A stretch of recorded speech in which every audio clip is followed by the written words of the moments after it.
Okay, you have learned that doing predictions with decision trees is quite simple, and the main problem is how to grow a decision tree so that it will make accurate predictions on the test set. The most popular approach is to build a tree greedily, layer by layer from top to bottom. Each split is selected to maximize an information gain, IG. Here is a definition of the information gain, and informally speaking, the information gain is a decrease of error. Let us see in more details what it means. The information gain is the difference of the error without split and an error with split. First of all, let's consider a decision tree for regression. In the regression problem, you have a training set which consists of xi, yi, where xi is a vector of features and yi are labels which are real values.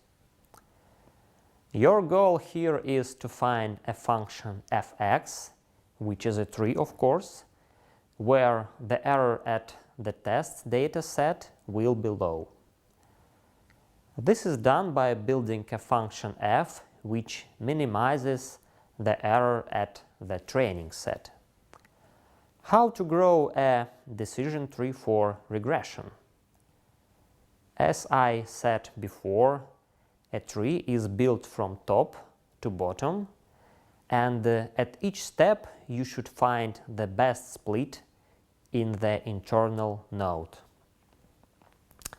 You get a test data set Z, and here is a splitting criteria xk less than t, or xk is greater or equal than a threshold t. The problem is how to find k, the number of feature, and the threshold t. And also you need to find values in leaves, al and ar. What happens without a split? Without a split, the best you can do is to predict one number, a. It makes sense to select such a number a to minimize the squared error. It is very easy to prove that such variable a equals an average of all yi. Thus, you need to calculate the average value of all the targets. In this slide, a hat denotes the average value. Impurity z equals the mean squared error if we use a hat as a prediction. What happens if you make some split by a condition xk less t?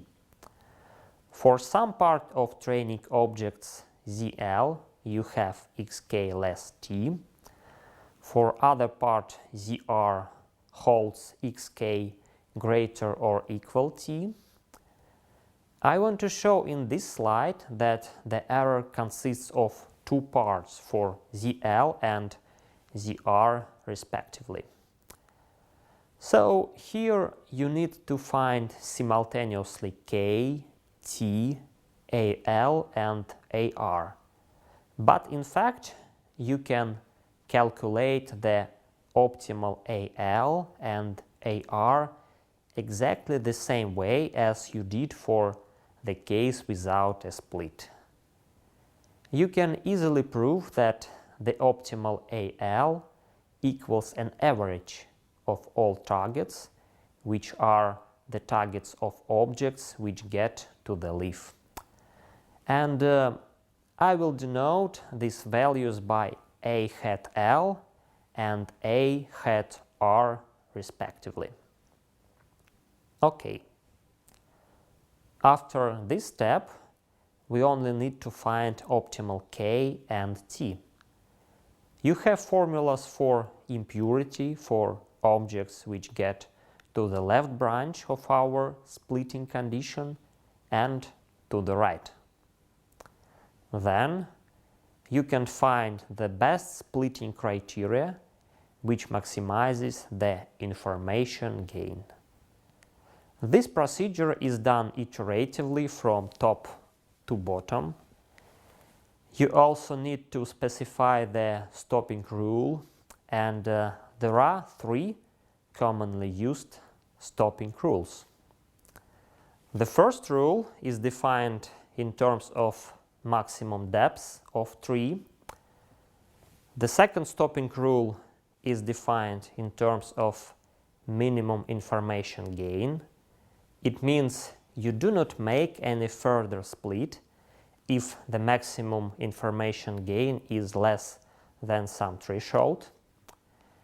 And finally, the last stopping rule is defined in terms of minimum number of objects which should be in leaves. So it means that we cannot create leaves which get only few objects. As we concluded before, the optimal predictions in leaves are just averages of all labels yi. And if only few objects get to the leaf, then this average is unreliable. It is calculated based on very few examples, and the predictions with such average will be poor and inaccurate.